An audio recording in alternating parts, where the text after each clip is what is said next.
చూసుకుంటే ఈ యొక్క వివాహ యోగం కార్యక్రమంలో భాగంగా వివిధ రాశుల వాళ్ళకి పరిహారం అంతా కూడా చెప్పడం జరుగుతుంది. గోచార చక్రవశాత్తు ఈ సంవత్సరం కళ్యాణ యోగం అవుతుందా, ఎప్పుడవుతుందో తెలుసుకుంటున్నాం. ప్రధానంగా చూసుకుంటే కుంభరాశి వాళ్ళకి శీఘ్రంగా కళ్యాణ యోగం అవడానికి ఆస్కారం ఉంది. మే 15వ తారీఖు తర్వాత 18వ తారీఖు తర్వాత గురువంతా కూడా పంచమ స్థానంలో మార్పు చెందుతున్నాడు. కావున పంచమస్థ గురువంతా కూడా యోగకరంగా ఉంటాడు. ఈ యొక్క శుక్ర శని బుధ రాహుల కలియిక అంతా కూడా ద్వితీయ స్థానంలో ఈ యొక్క షష్టగ్రహ కూటమితోటి సూర్య చంద్రుల కలిగితోటి జరుగుతుంది. కావున వృషభ రాశులు అంతా కూడా గురువు సంచారం జరుగుతుంది. మే 15వ తారీఖు తర్వాత ఈ యొక్క గురువు అంతా కూడా మిథున రాశిలో సంచారం జరుగుతుంది. కావున కుజుడు ఏప్రిల్ 14వ తారీఖు తర్వాత నీచ స్థానంలో ఉంటాడు. కావున ఈ యొక్క మే 15వ తారీఖు తర్వాత నుంచి ఈ యొక్క నవంబర్ లోపల కానీ కళ్యాణ యోగం ఆడడానికి ఆస్కారం ఉంటుంది. మరియు గురుకటాక్షం వల్ల దత్తాత్రేయ ఆరాధన చేసుకోండి, శనకల్ని దానం చేసుకోవడం వల్ల కూడా గురుకటాక్షం లభించి శీఘ్రంగా కళ్యాణ యోగం ఆడడానికి ఇంట్లో అంతా కూడా మంగళకరమైన జీవితం జీవించడానికి మంగళవాద్యాలు మోగడానికి ఆస్కారం ఉంటుంది. కావున పరిహారం చేసుకోవడం వల్ల శీఘ్రంగా కళ్యాణ యోగం కలగడానికి ఆస్కారం ఉంటుంది.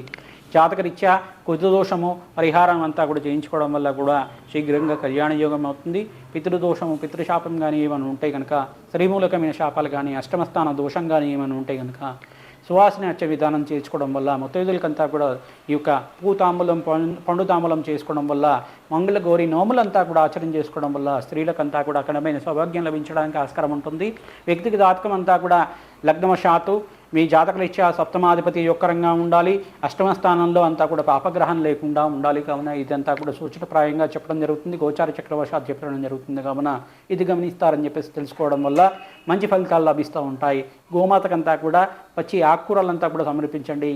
ఈ యొక్క దోసకాయ చేసుకున్న మనం పప్పు చేసుకున్న దోసకాయ ఉంటుంది కదా, ఆ పప్పు చేసుకున్న దోసకాయనంతా కూడా గోమాతకు సమర్పించడం వల్ల దోసకాయనంతా కూడా పసుపు రంగులో ఉంటుంది. ఆ దోసకాయని సమర్పించడం వల్ల గోమాత అంతా కూడా అనుగ్రహం లభిస్తూ ఉంటుంది. గోమాత కళ్యాణం చేయించండి, తద్వారా శీఘ్రంగా కళ్యాణ యోగం అవుతుంది.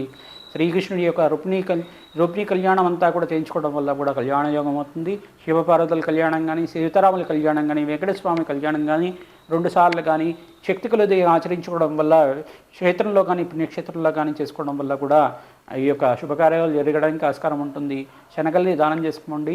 శుక్రబలం కోసం అని చెప్పేసి బొర్రలు దానం చేసుకోండి, తద్వారా మంచి కళ్యాణ యోగం అవడానికి ఆస్కారం ఉంటుంది. కలతకారకుడైన శుక్రబలం కోసం అని చెప్పేసి బొబ్బర్లు శుక్రవారం పూట 3 వారాలు చేసుకోవడం వల్ల, కొద్దిగా బ్రాహ్మడికి దానం చేసుకోవడం వల్ల కూడా మంచి కన్య మంచి భర్త లభిస్తూ ఉంటాడు. శనగల్ని దానం చేసుకోవడం వల్ల గురుబలం పెరుగుతుంది.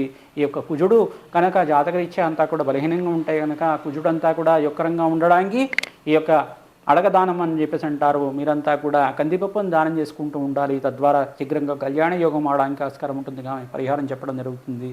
ప్రధానంగా శనీశ్వరుడు అంతా కూడా ప్రస్తుతానికి ఈ యొక్క మీనరాశిలో సంచారం జరుగుతుంది. కావున మీరంతా కొద్దిగా నువ్వులంతా కూడా అగ్నికి సమర్పించడం వల్ల కూడా, నల్ల నువ్వులు దానం చేసుకోవడం వల్ల కూడా కళత్ర దోషం నుంచి బయటపడి ఆనందమైన జీవితం జీవించడానికి, కళ్యాణ యోగం కలగడానికి, శని దోషం నుంచి బయటపడి ఆనందమైన జీవితం జీవించడానికి ఆస్కారం ఉంటుంది. కావున ప్రతినిత్యం కూడా ఈ యొక్క తైలాభిషేకం ఆచరించుకోండి, తద్వారా అంతా కూడా శివుడికంతా కూడా నల్లనమును సమర్పించడం వల్ల కూడా శీఘ్రంగా కళ్యాణ యోగం అవుతుంది.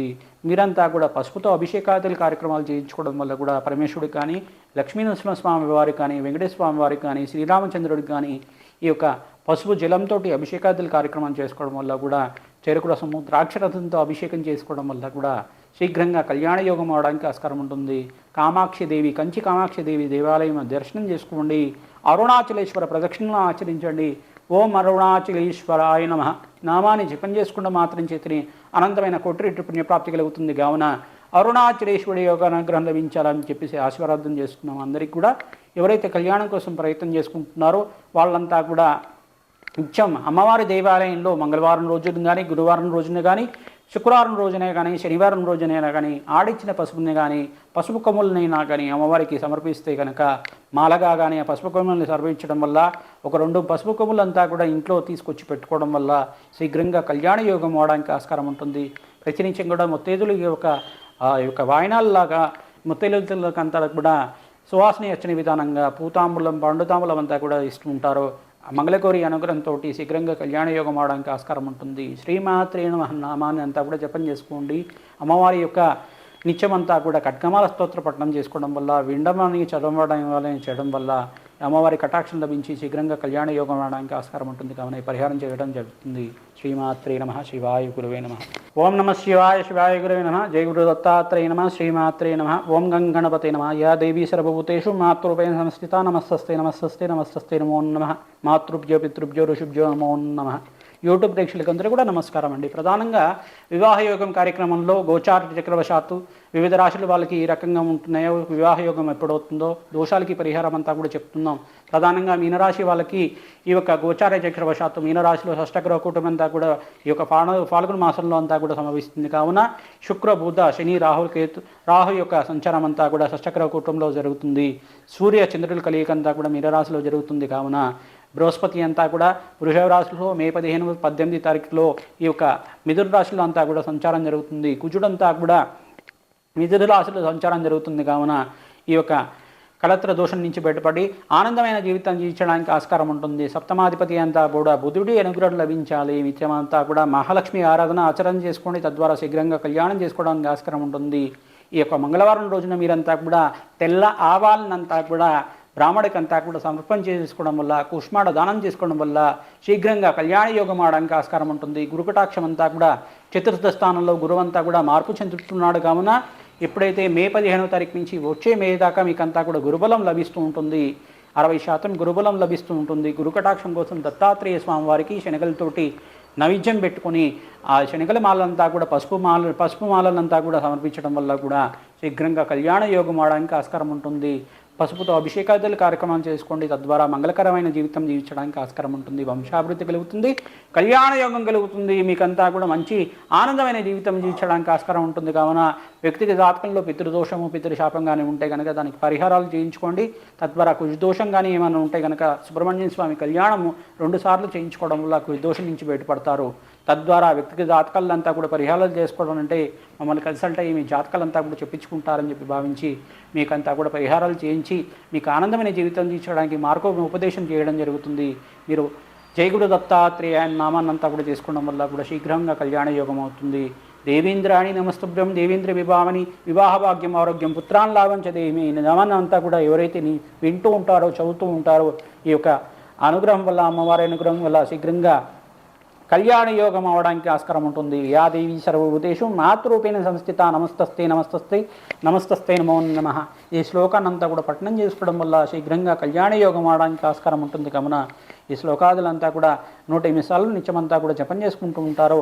ఓం స్మరణ మాత్రేణ సంతుష్టాయ నమః. జయ గురు దత్తాత్రేయ నమః. ఓం స్మరణ మాత్రేణ సంతుష్టాయ జయ గురు దత్తాత్రేయ నమః. ఈ నామానంతా కూడా స్మరించడం మాత్రం చేతని దత్తాత్రేయుడంతా కూడా శీఘ్రంగా అనుగ్రహించే దేవుడు. కావున వాళ్ళకంతా కూడా దత్తాత్రేయ అనుగ్రహంతో శీఘ్రంగా కళ్యాణ యోగం అవడానికి ఆస్కారం ఉంటుంది. కావున మేధా దక్షిణామూర్తి స్వామివారికి అంతా కూడా పసుపుతో అభిషేకం చేయించుకోండి. దత్తాత్రేయ స్వామివారికి, శివుడికంతా కూడా లక్ష్మీనరసింహ స్వామివారికి అంతా కూడా పసుపుతో అభిషేకం చేసుకోవడం వల్ల, సుగంధ ద్రవ్యాలతో అభిషేకం చేసుకోవడం వల్ల కళ్యాణ యోగం అవడానికి, నారికేల జలంతో ద్రాక్షరసంతో అభిషేకం చేసుకోవడం వల్ల కళ్యాణ యోగం అవడానికి, అన్నదాన కార్యక్రమాలు చేసుకోండి. తద్వారా అంతా కూడా ఉజ్జయిని మహాకాళేశ్వర క్షేత్రంలో అంతా కూడా మీరు భస్మాభిషేకము మరియు ఈ యొక్క రుణముక్తేశ్వర క్షేత్రంలో అంతా కూడా అన్నాభిషేకం చేసుకోవడం వల్ల కుజదోషం నుంచి బయటపడతారు. కావున ఈ పరిహారం అంతా కూడా చెప్పడం జరుగుతుంది. శ్రీకాళహస్తిలో కానీ శ్రీశైలంలో కానీ శివపార్వతులు కళ్యాణం చేయించుకోవడం వల్ల కూడా సకల దోషాలు తీరి ఆనందమైన జీవితం జీవిస్తారు. కావున ఈ పరిహారాలు కార్యక్రమం చేసుకోవడం వల్ల చైత్రమాసంలో వచ్చి శ్రీరామనవమి రోజున సీతారాముల కళ్యాణంలో పాల్గొనడం వల్ల మీ గోత్రనామలతోటి ఈ యొక్క సీతారాముల కళ్యాణం ఆచరించుకోవడం వల్ల శీఘ్ర కళ్యాణ యోగం అవడానికి ఆస్కారం ఉంటుంది. కావున పరిహారం చెప్పడం జరుగుతుంది. మీరంతా కూడా ప్రతినిత్యం కూడా మహాలక్ష్మి యొక్క ఆరాధన చేసుకోండి. లక్ష్మీ కటాక్షం లభిస్తూ ఉంటుంది. తద్వారా నల్ల నూనె దానం చేసుకోవడం వల్ల శని దోషం నుంచి బయటపడతారు. రాహుకేతు దోషం నుంచి బయటపడటానికి రావి చెట్టు కిందన్న సర్పాలకంతా కూడా ఆవు పాలతో అభిషేకం చేసుకోవడం వల్ల ఆనందమైన జీవితం జీవించడానికి ఆస్కారం ఉంటుంది. ప్రతినిత్యం కూడా రావి చెట్టుకి 11 ప్రదక్షిణాలు చేసుకోవడం వల్ల కూడా నిత్యం ఆనందమైన జీవితం జీవించడానికి ఆస్కారం ఉంటుంది. శనివారం రోజున మాత్రమే ముట్టుకోవాలి. రావి చెట్టుని మిగతా రోజుల్లో ముట్టుకోకూడదు. తద్వారా ఆనందమైన జీవితం జీవిస్తారు. కావున మిగతా రాశుల వాళ్ళకి అంతా కూడా ఆనందమైన జీవితం జీవించడానికి, అష్టైశ్వర ప్రాప్తి కలగడానికి దత్తాత్రేయ ఆరాధన